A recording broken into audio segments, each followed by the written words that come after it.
Yun, isang mapagpalang araw po sa ating lahat. Today is Sunday. Gusto ko lang i-share ng yung aking routine every Sunday. Actually, napaka-busy ko pagka Sunday. Especially pagka may work si Mrs. Yan, siya, ako lahat. Ako yung naglalaba, ako yung nagluluto. Kasi kailangan namin magluto ng ilang putahe for the whole week. Kasi nagbabaon na rin ng mga bata ng pagkain sa school nila. So anyways, ngayong araw ng linggo na ito, buti na lang si Mrs. sa off niya. So siya yung gumawa ng mga labahin, siya yung naglaba. So ang aking duty is pagluluto. So I need to cook na siguro mga 3 to 4 na putahe para at least hanggang Huwebes meron kaming pagkain na hindi namin kailangan magluto. Yan, iinitin na lang. Kasi nga, yun, nagbabaon ng mga bata, nagbabaon kami mag-asawa sa work. At the same time, si nanay dapat may pagkain lagi dito sa bahay. So, yun, si nanay yung aking biyanan. So, I need to cook maybe 4 dishes ngayong araw ng linggo. So, ang naisipan kong lutuin is yan, yung mga pangmatagalan katulad ng mag-aadobo ako ng baboy. So, tas gagawa ako ng tahong, magsasabaw ng tahong. Tapos syempre seafood pasta. Yan. At saka ano pa yun? Tahong, seafood pasta, magpiprito ako ng bangus para kapartner siya ng tahong. Yung bangus na daing. Boneless na siya. So yan. See you later. Oh yan, so ito yung lulutuin ko ngayon. Syempre ito yung ating pre-boiled na pre-cooked na pasta. Yan. So, at syempre, ang ating ilalagay ay itong ginagamit ko lagi pagka gumagawa ng pasta. Itong Campbell's na to. Hindi siya sponsored. Cream of mushroom siya para masarap na siya.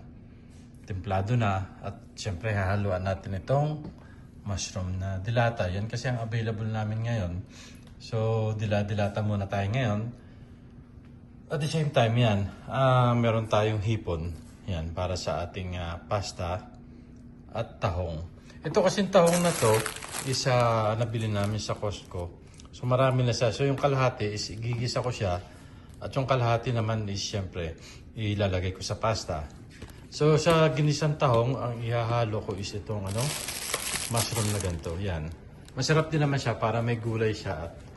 At let's see kung makakabili si Mrs. na sa grocery siya, kung makakabili siya ng pechay o talbos ng sili. Yan siya yung ihahalo ko dyan sa tahong na kinisa. At syempre, ito yung ating boneless na bangus yan. Hindi siya smoke flavor, wala siyang flavor. Mas gusto ko siyang lutuin. Isi-season ko lang siya ng asin at paminta para mas masarap siya. Yan. At syempre, kailangan natin ng butter sa ating pasta. Yan, at bawang at luya para sa ating tahong. Nagisa at syempre sibuyas. Yan. So, yan ang ating mga kailangan ngayon. Mga kailangan kong gawin para makabuo ako at least 4 dishes para sa aming pagkain at least hanggang Huwebes para may babaw ng mga bata. May makain kami at may mabaon din kami ni Mrs. at syempre may pagkain si nanay. Okay. Kailangan ko na siyang i-prepare. See you later. Yan. So ang una ko munang lulutuin is syempre itong pork adobo. So ang ginagamit ko pagka nag-adobo ako ng karneng baboy is pork shoulder. So mas maganda siya kasi meron siyang kaunting taba at the same time maraming laman. So mas malambot yung karne niya. So yan, hihiwain ko muna siya para sa preparasyon ng ating pork adobo. So yan, ito yung ating pork shoulder na adobohin. So imamarinate ko lang naman siya. Simple lang naman ako mag-adobo siya. Andiyan na yung laurel, dahon ng laurel o bay leaves. Tapos imamarinate ko lang siya dito sa Sprite. Yan. At syempre sa toyo. Imamarinate ko lang siya ng mga half an hour. Tapos bago ko siya isangkot siya, then saka ko siya lalagyan ng suka at titimplahan. Pagka naubos na yung sarili niyang tubig. Tapos sasabaw ng panibago. Para wala siyang lansa pagka sinangkot siya. Okay, see you later. Ayan, ito na siya. Mamarinate natin siya ng half an hour yan.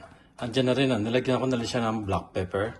Siya, of course, yung bay leaves na pinakita ko kanina. At the same time, Sprite. At saka soy sauce, toyo. Okay. Yan, ating ginigisa na yung adobo. Wala na siyang sariling sabaw. So, nilagyan na natin siya ng bawang at sibuyas. Later, lalagyan natin na siya ng suka at saka syempre konting sabaw.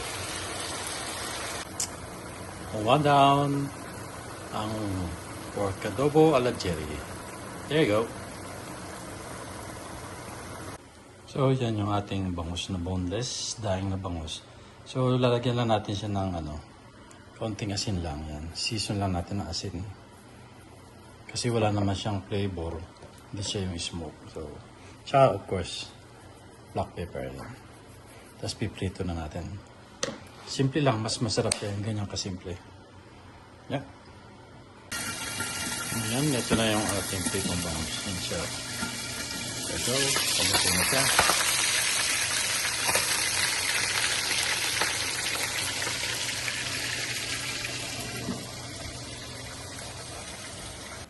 Yan, stew down. Yan na yung ating pritong bangus. Yan. Siyempre, meron na tayong adobo, pork adobo kanina. Tapos ito na yung ating pritong bangus. There you go. Yan, start na tayo ng ating seafood pasta. So, ito, syempre, butter naman yan. So, ipapry lang natin na kaunting oras itong ating cherry tomatoes. Para maluto lang siya ng konti. Yan, okay na yung ating cherry tomato. Tama lang konting fry lang natin siya. Tapos mamaya natin siya ilalagay.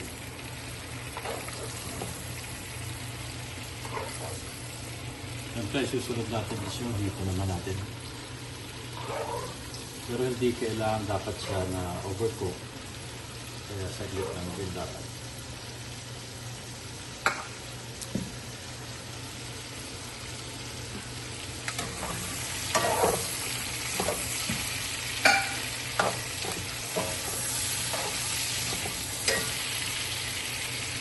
Yan, so okay na yung ating chicken.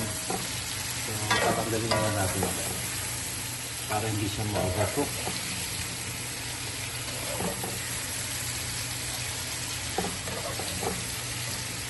Tapos ito, papay na tayo ng bawang, sibuyas at saka mushroom. Tapos lalagyan na natin ang ating sauce. Cream of mushroom.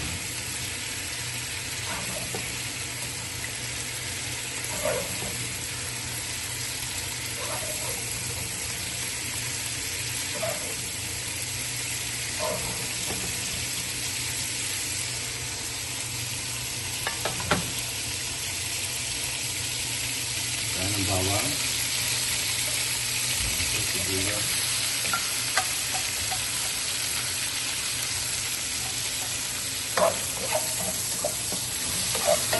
Ito, butter pa rin yung ating pinagkakituhan.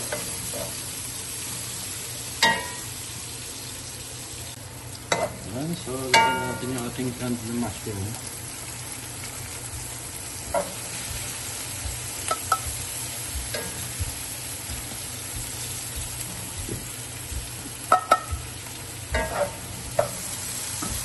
Isipin natin sa nakonti.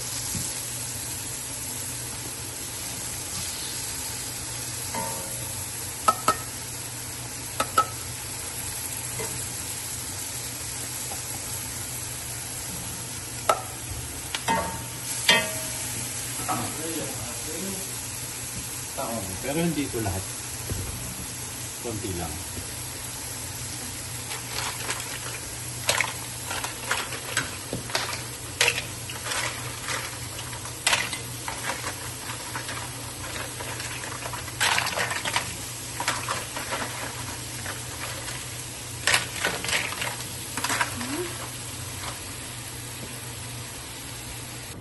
So yan, luto na yung ating taco.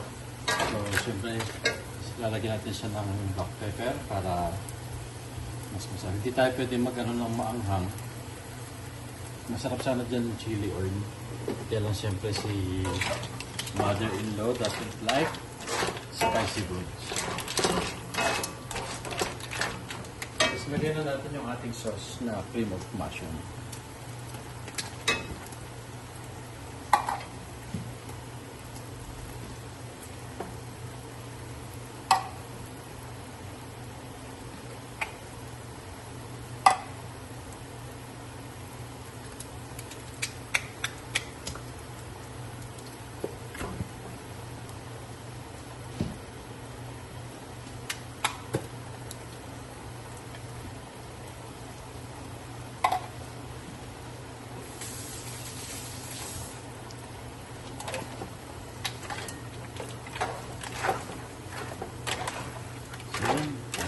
Pakukulong na siya, tapos titimplahan natin.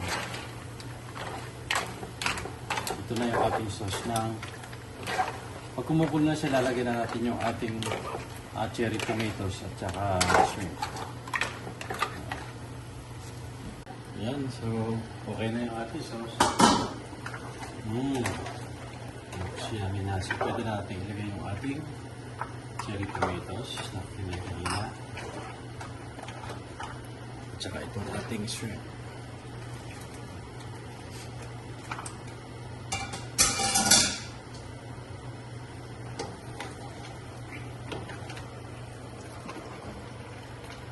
Siguro mga 2 minutes. Okay na siya. Pakukuloy lang natin. Kasi luto na naman sila lahat.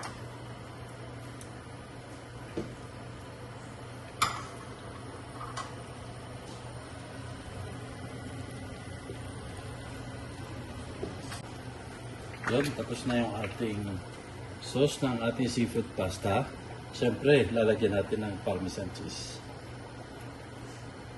Hindi na natin sa nilagyan ng asin kasi may alat na to. Saka yung butter. Kasi nilagyan nga pala namin ng parsley flakes, right? Para may konti siyang garnish.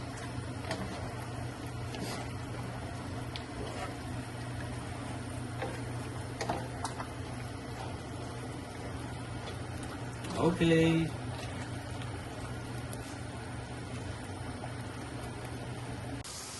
Ayan, 3 down. So, andyan na yung ating pork adobo. Tapos itong ating pritong bangos. At yung ating seafood pasta. Ayan. Ayan siya. Yung 1 linggong budget namin. Tapos magluluto na ako ng tahong para sa kapartner na itong bangos.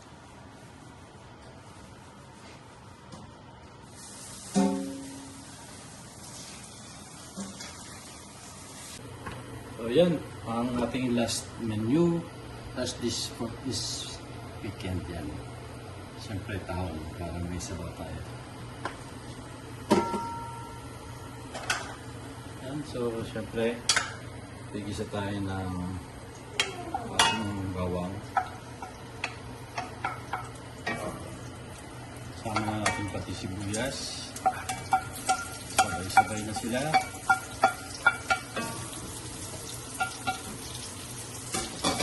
Siyempre, ang ating ginger. Ang mahalaga pagka meron tayong seafood. Tahong. So habang niluluto yan, lalagyan na natin si tahong sa ibabaw.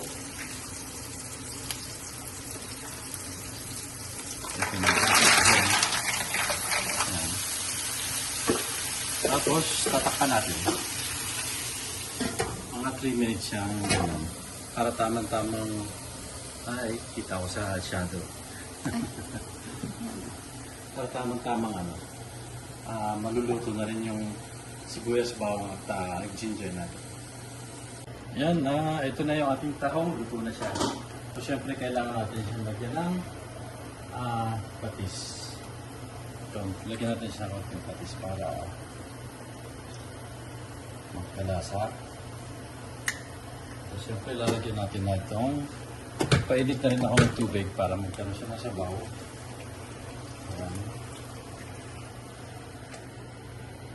Lalagyan na natin itong mushroom. ano siya, para maraming gulay. Okay. Siguro 2 to 3 minutes ulit. Luto na ano yan. Tapos lalagyan natin yung bok choy later. Yan. Okay, so ito na yung ating tahong na may mushroom. Luto na rin siya. Yan. Tapos lalagyan na natin yung ating bok choy. Siguro titikman ko muna kung may lasa siyang alat.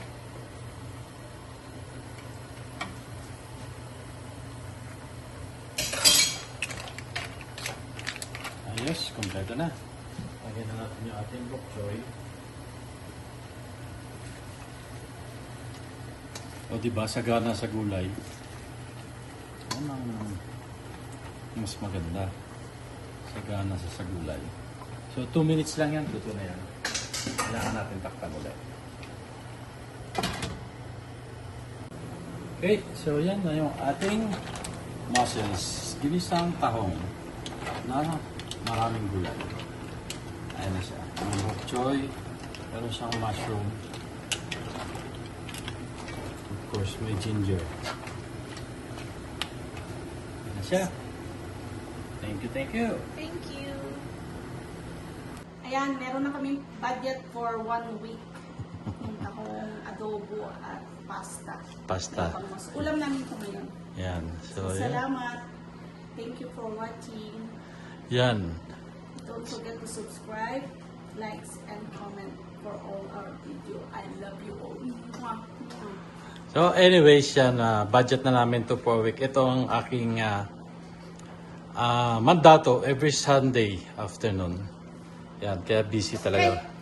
Okay, thank you so much. Thank you for watching.